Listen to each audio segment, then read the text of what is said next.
And prior to that, I remember my childhood being pretty much happy, and it seemed normal to a degree. I was born with albinism, so my mom, African American, gave birth to this child with blonde hair and green eyes and fair skin. And I grew up in a black family and raised in a black neighborhood. And yet, as far as my mother was concerned, we were just mother and daughter, and color was never an issue. And my sisters are substantially older than me. And I remember when I was young, it was sort of like my mom and I, we were buddies. And I thought my mother was this most beautiful woman. She smelled like candy. She smelled sweet. And I remember sometimes I would go into her bedroom and I would put my face in her pillows and just, feel this comfort from her because I just adored her.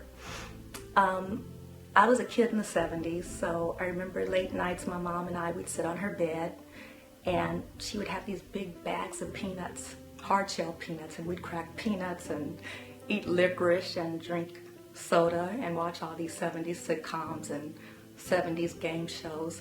And we just hung out, My mom, she had this really infectious laugh, and she was just great. My sisters would even argue that I was spoiled, but suddenly it seemed like by the time I was around 7, I just started to notice some changes in my mother. And they believed that she had schizoaffective disorder, which at the time we didn't even know what that was. We found out much, much later in life that that's what she was suffering from. And schizoaffective is sort of a combination of bipolar and schizophrenia. And from what I've been able to read and from my research, usually one side of the disease is more pronounced than the other. And in my mom's case, I would say that her mood seemed to be far more extreme than any of the tendencies that she had on the schizophrenic side. But there were definitely some traits. And at the time, we never would have pinpointed what it was. We just thought her behaviors were odd. But she had some compulsive obsessive tendencies.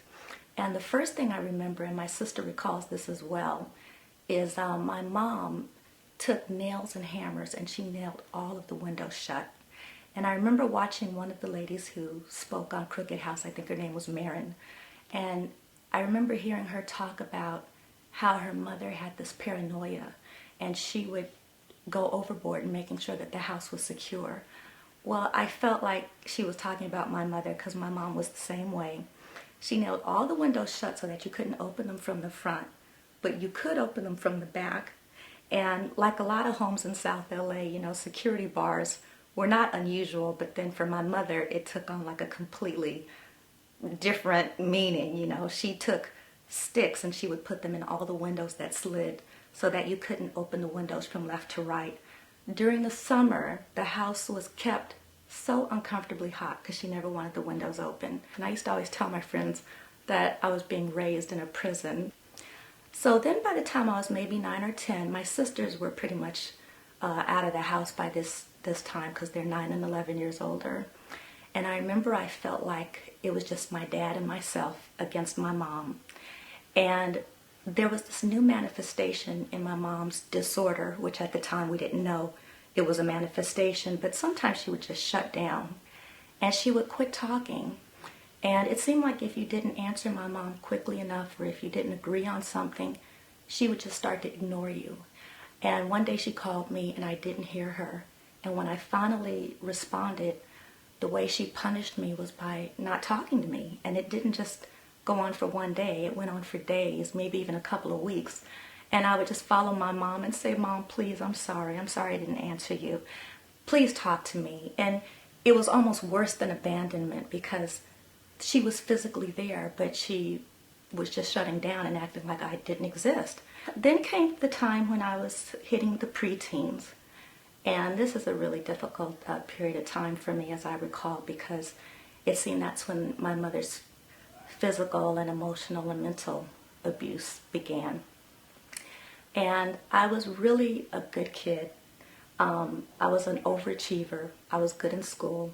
I always used those magic words, please and thank you. And I really always tried to do whatever I could to keep my mom extra happy because she was so volatile and unpredictable. And I liken it to being raised in a pressure cooker and having to walk on eggshells while you live in that pressure cooker, because you just never knew what was going to set my mom off. But she had a really, really terrible mouth. And I remember at age 11 or 12, not even knowing what the word whore meant. But it seemed like if we had a minor disagreement, let's say at the mall, she wanted to look at some shoes, and if I said I preferred the brown ones to the black ones, that could be enough to make her upset. And then you didn't really know what she was mad about, but if you questioned her, or if it escalated, she would start up with these really bad name calling. I went with my mom to the grocery store, and I remember she told me to pick out some things for my lunch. And I had my little basket, and I was going around, and I got some cherries, and I got some cookies. And when I met up with my mom, I remember she looked at the basket, and she saw what I had. And she said, "Put that back, those are too expensive, and put that back, those are too sweet." So I started again. I got some different fruit, and I got some different cookies. And then I saw my mom later on in the grocery store, and she looked at what I had, and she made me put everything back again. So I just didn't get anything. And it wasn't to be defiant, I just didn't know what to do. So when it came time to check out and she saw that my basket was empty, she just went ballistic. And I remember on the way home, my mother was just going off and, slapping me and hitting my legs and yelling about what a defiant child I was, and you have an attitude and I tell you to do something, and just because you don't like what I say, and children don't have any rights. And she was always big on saying children didn't have any rights. And I would say, "Mom, you don't have the right to just knock me around when you feel like it." But that would even make her that much more upset. So the physical abuse and the emotional abuse, the silent treatment, that was just something that carried on throughout my adolescence. And you can just imagine the manner in which it affected my self-esteem. But nothing prepared me for those beginning teen years, middle school. And up until that point, my color had never been an issue. And at 13, my first year of middle school, is when two really pivotal things became aware to me. And they had so much to do with my identity as a person. And it's really difficult to talk about, but I became aware my first year in middle school that, number one, my color was a really big issue.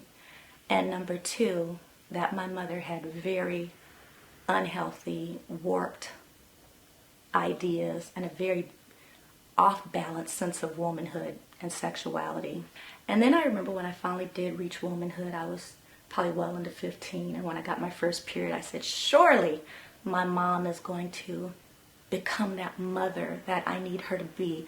And I thought back to how great it used to be when I was a little girl, and I said, now I'm in this club, and she's going to embrace me as her daughter and as a woman. And instead, I remember she came home from church that night, and I told her, I said, Mom, I got my period finally.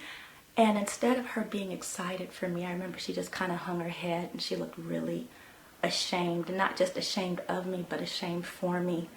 And from that time on, it just seemed like I was made to feel really dirty about being a woman. And she would go on and on about how all that a woman was worth was what was between her legs, and that there was nothing a man had to offer a woman. And then when she was in her right mind, there were times where she was actually okay. We'd be sitting at the table playing cards or Scrabble, and she'd say, Mel, no one's touching you, are they? And none of the boys are messing with you, are they? And it just seemed like she was so preoccupied with, my womanhood and dating. She just wanted me to be in this box, and it just drove me crazy. When I graduated high school, I was in the top 10 of my class, and when I applied for college, I decided to go to USC and got accepted. And I remember the summer before I went to SC, before my freshman year, I looked in the mirror and I saw this woman, but on the outside I saw this woman, but inside I didn't know who I was or what I was. I was prepared academically. I was good at making friends, so I might have been prepared a little bit socially, but when it came to the whole guy thing, I was just completely lost and didn't even know what I was in for. So I knew that once I got into college, I was going to have to find a way to stay out of the house, which I did get very creative and successful at. So I'd find the parties and I'd crash over at friends' houses and, you know, stay out of my mom's hair. But even in my 20s living at home, all the abuses that I had suffered through continued, and I had to hide what I was going through from friends at college and act like I was being an adult, when at home I was still being treated very much like an abused child. So there you have the symptoms that my mom had and how I dealt with it coming up through my childhood, adolescence, young adulthood. I finally moved out right before I started grad school. And the reason I moved out was because my mother was having an episode and I tried to calm her down. And the next thing I knew, I had been knocked out cold. And so when I came to, I remember I called the police. And I called the police on my mom. And you know, what kid does that? And my friends were like, are you crazy? You don't call the police on your mother. And I said, either she's going to kill me or I'm going to kill her.